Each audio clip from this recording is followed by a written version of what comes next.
Dans cette vidéo, je vais vous expliquer comment réaliser cette transition.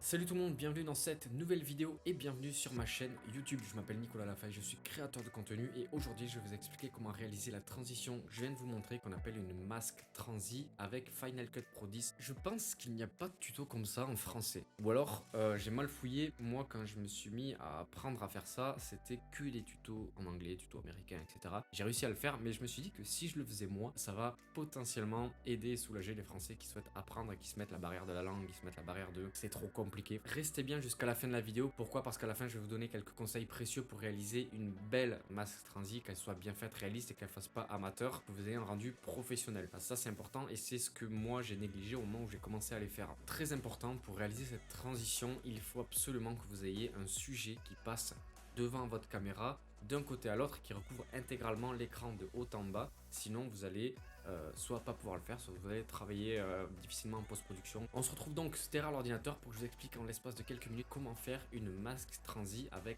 deux plans. Ok, donc pour votre mask transi, c'est très simple, vous allez voir, c'est juste un truc à prendre. Donc vous allez dans la partie effet de la section vidéo, vous allez dans la partie masque et vous prenez masque de tracé que vous glissez directement sur le rush que vous allez découper. Vous réduisez le pourcentage d'affichage de votre vidéo ici.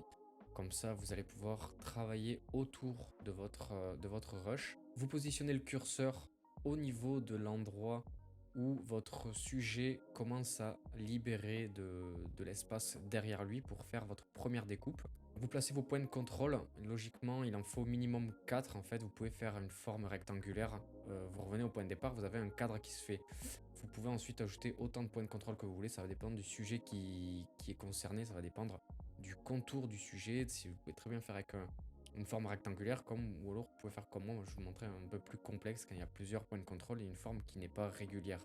Une fois que vous avez terminé votre cadre, que vous avez fermé le cadre entier, vous voyez qu'il y a la découpe qui apparaît. Donc là, c'est parfait. Vous cochez inverser le masque, très important. Ça vous permet d'avoir le masque, votre découpe qui est faite dans le bon sens. Il y a la possibilité de faire les découpes inverses, mais ça, on le verra peut-être dans un prochain tuto. Ce que je vous conseille de faire, moi, c'est de faire avec le clavier Option. Vous maintenez votre souris, vous maintenez Option, et avec votre souris, vous venez glisser par-dessus votre rush pour le dupliquer. En fait, ça va vous permettre de voir comment vous travaillez, être beaucoup plus précis lors de votre découpe, parce que c'est quelque chose que j'ai remarqué avec le temps. Moi au début je ne le faisais pas, et en fait j'ai découvert cette technique, ça me permet d'être beaucoup plus précis quand je fais mes découpes.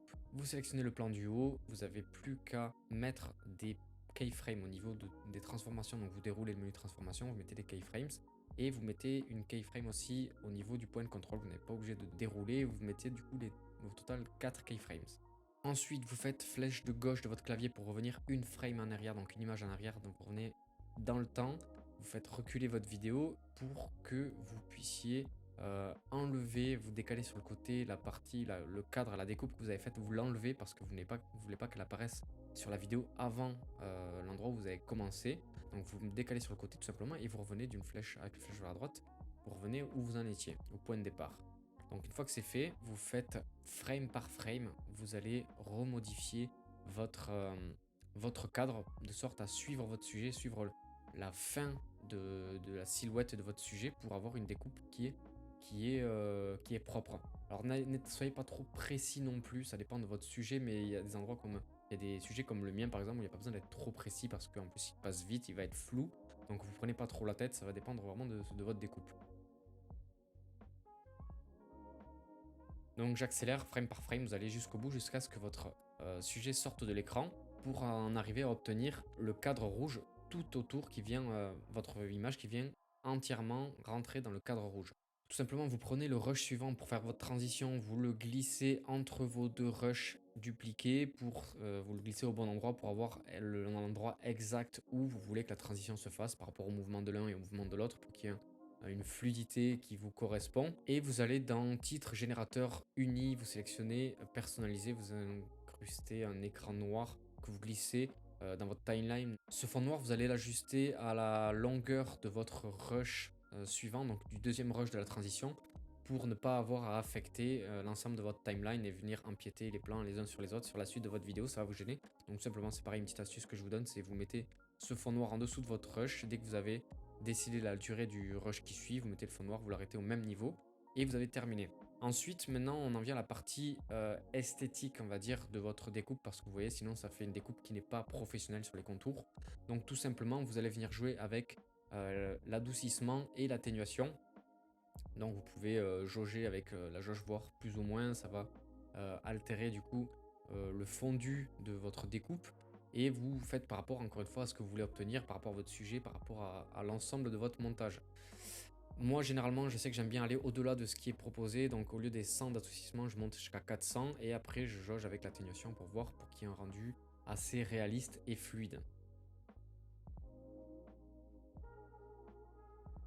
On vérifie que tout est correct.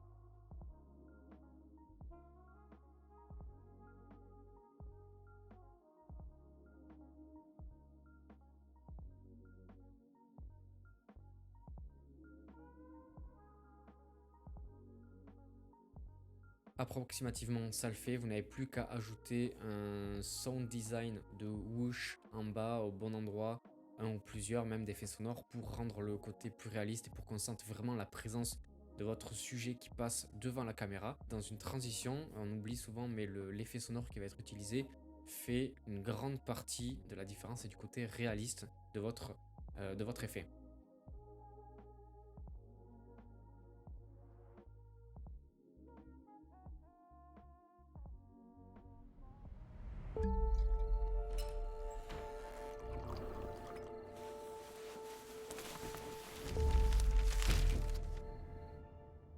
Voilà, j'espère que cette vidéo vous aura aidé. Vous avez vu, c'est pas si compliqué que ça. Je vais vous donner maintenant des conseils pour que vous puissiez faire des transitions, des mass transis qui sont plus réalistes, plus professionnels, qui soient beaucoup plus esthétiques à regarder. Premièrement, je vous conseille d'avoir un sujet qui est très proche, qui passe très proche de votre caméra pour avoir un effet de flou beaucoup plus intéressant. Donc, il y aura le sujet qui va passer de façon beaucoup plus floue et de le faire passer rapidement. Parce que si vous faites passer le sujet beaucoup plus lentement, il y aura beaucoup de frame par frame à faire avec beaucoup de découpes et on pourra voir s'il y a des défauts de découpe qui sont faites. Ensuite, faire matcher les lumières, l'exposition et les couleurs entre le premier plan et le second plan. S'il y a des conditions qui sont pas cohérentes d'un plan à l'autre, ça fera moins fluide que si jamais vous avez des plans qui sont filmés d'une même scène, d'un même moment, de même endroit, de mêmes conditions ou tout simplement de même couleur et de même luminosité.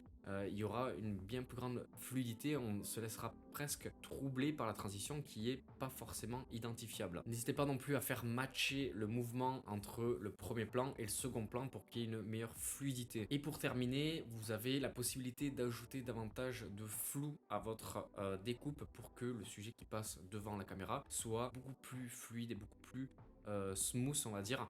Lorsqu'il passe devant la caméra, c'est bien mieux que si vous avez une découpe qui est trop droite avec un mouvement qui n'est pas assez flou. C'est pour répéter un peu le côté où, comme je vous disais tout à l'heure, avec le sujet qui passe tout près et rapidement pour qu'il y ait un effet de flou. Tout simplement, vous allez dans les effets vidéo, dans la partie flou, vous pouvez ajouter soit le flou directionnel, soit le flou gaussien. Je vous conseille d'utiliser le flou directionnel si vous avez un sujet qui passe de droite à gauche ou de gauche à droite. Vous le faites glisser sur votre rush en question. Vous mettez au point de départ à partir de quel moment vous voulez que le flou apparaisse. Vous réduisez le montant à 0, vous achetez une keyframe. Vous allez un peu plus loin dans le rush et tout simplement vous allez avec la flèche tirer pour accentuer la direction, le zoom de direction, en fait le zoom directionnel. Et une fois que vous êtes satisfait, vous allez voir, attention de ne pas trop abuser, sinon ça va libérer les contours de votre premier rush et on va voir qu'il y a un effet qui a été ajouté. Donc vous êtes tout simplement dans l'échelle, vous allez zoomer dans l'image pour faire disparaître cet effet tout simplement. Et le dernier conseil que je vous donne, c'est de ne pas abuser de ces transitions. Encore une fois, si elles sont faites en abondance ou si elles sont mal faites, eh bien ça va peut-être potentiellement gâcher votre vidéo. Vous avez vu, je mets des chapitres dans la barre de lecture en bas là, comme ça vous pouvez revoir exactement la partie tuto pure et dure, comme ça vous le mettez en boucle jusqu'à maîtriser, vous travaillez à côté, vous mettez ça en fond, vous mettez ça en arrière-plan, vous bossez votre mask transi, vous essayez des choses différentes avec des points de contrôle différents, etc. Vous allez maîtriser parfaitement la mask transi, je vous le souhaite. J'espère que cette vidéo vous aura plu. Si c'est le cas, n'oubliez pas de mettre un like pour m'aider à me développer, vous abonner à ma chaîne YouTube pour suivre d'autres tutos sur Final Cut Pro 10 ou pour vous inspirer potentiellement de mes vidéos réalisées sur la chaîne. Je vous donne rendez-vous dans un prochain tuto. N'hésitez pas à me dire en commentaire si jamais il y a des tutos que vous souhaitez voir venir sur la chaîne. Je fais ça un peu en avance, mais c'est pas grave, vous avez compris. Allez, bonne fin de journée à tous et à très vite. Ciao, ciao!